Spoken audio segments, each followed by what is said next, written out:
welcome to the Speeding Bulletin. My name is Steve Younis from supermanhomepage.com.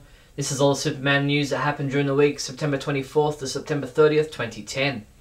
At the beginning of the week, Deadline.com claimed to have received word regarding a short list of directors currently being interviewed by Christopher Nolan to helm the new Superman film. Names listed initially were Tony Scott, Matt Reeves, Jonathan Liebesman, Duncan Jones and Zack Snyder. A few days later, the LA Times reported Darren Aronofsky's name could also be added to that list. Not only that, but it was claimed that with Aronofsky at the helm, Natalie Portman could well be chosen as the next Lois Lane.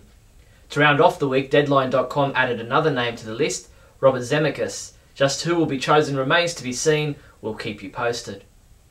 Rennie Cowan posted the remainder of our red carpet interviews from the LA premiere of Superman Batman Apocalypse. Visit the site now to see our interviews with director Lauren Montgomery, casting director and dialogue director Andrea Romano, and Rachel Quintance, who voices Artemis and Lila. Warner Brothers released an interview with Tim Daly about reprising the role of Superman in Superman Batman Apocalypse, including a number of video clips.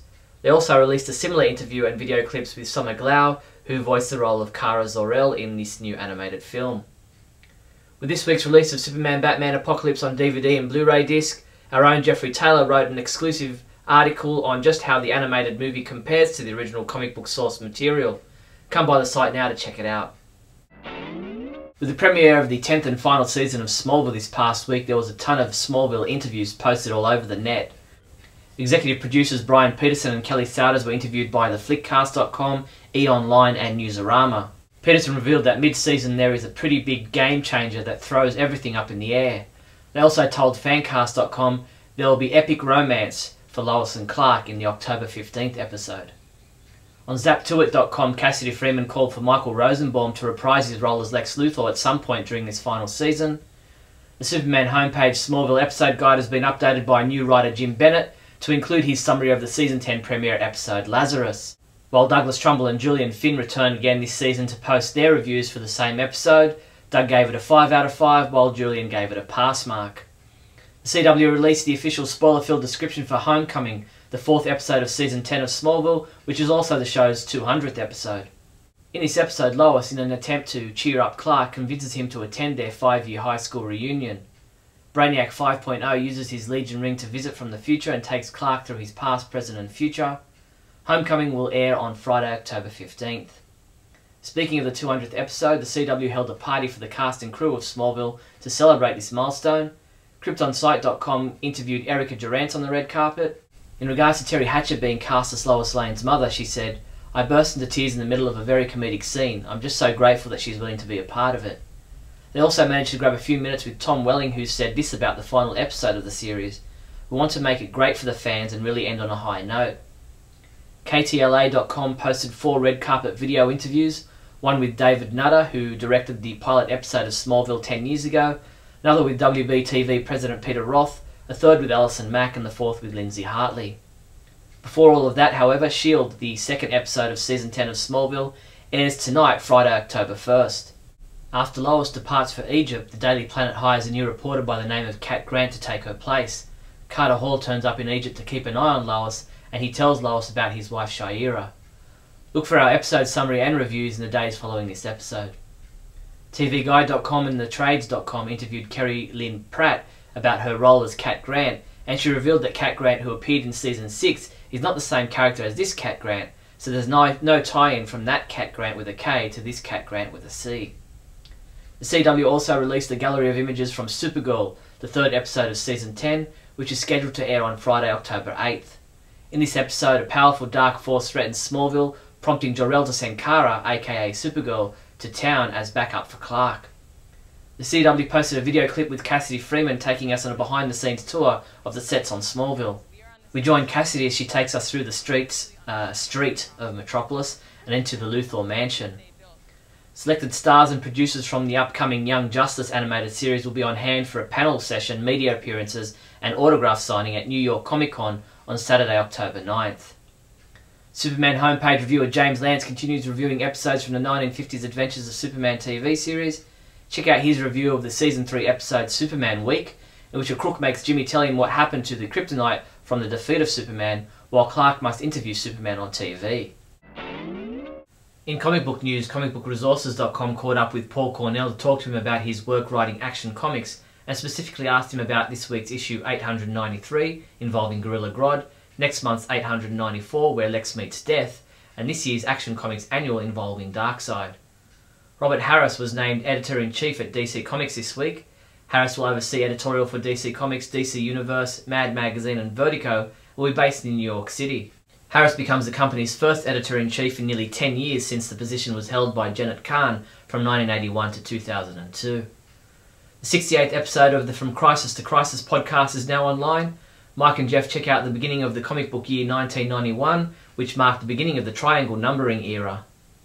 Comic books we reviewed this week included Superman Batman number 76, which was reviewed by Neal Bailey, who said, "This issue was a lot better than I thought it was going to be, but I still had some problems and quibbles," and he gave it a 3 out of 5 rating. Supergirl number 56 was reviewed by Jeffrey Bridges, who rated it a 3 out of 5, stating, "Not a whole lot to be excited about here, but nothing glaringly bad." Ralph Silver reviewed Justice League of America number 49, saying, "I enjoyed this issue, although I had some questions and concerns," and he gave it a 4 out of 5.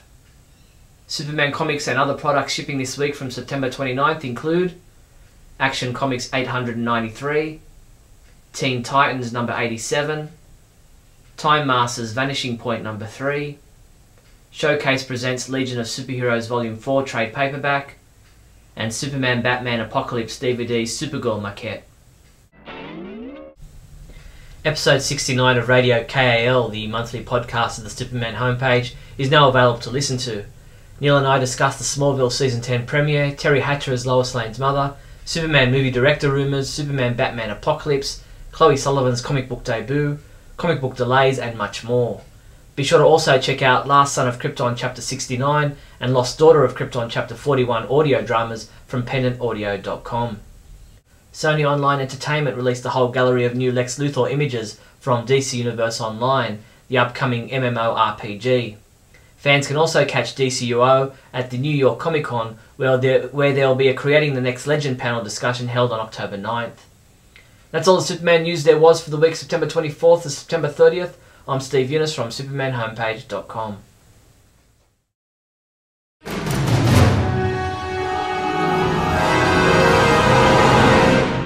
Last Family of Krypton. By now I'll probably have reviewed the 3rd issue. I took some flack because Cary Bates wrote it, and he's a very well-known, very respected writer, and probably for a reason, and I'm probably just a young schmuck who doesn't really know the difference between sliced ham and cheese in a brick. I openly admit this.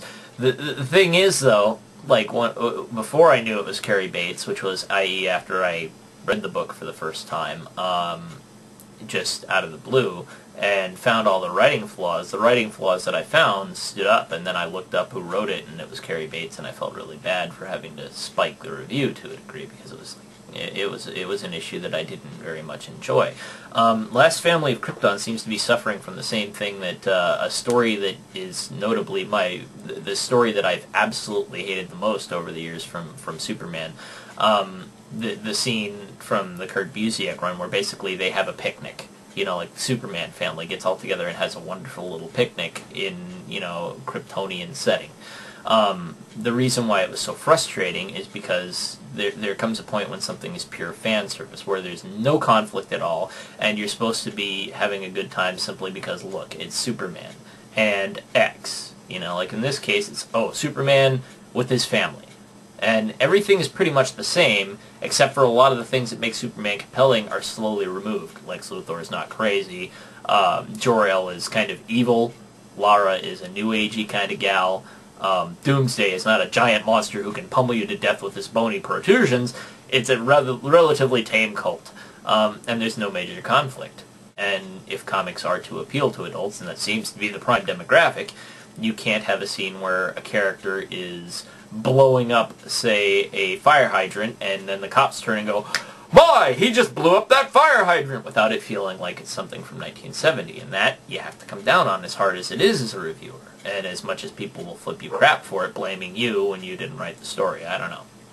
So, it's too bad.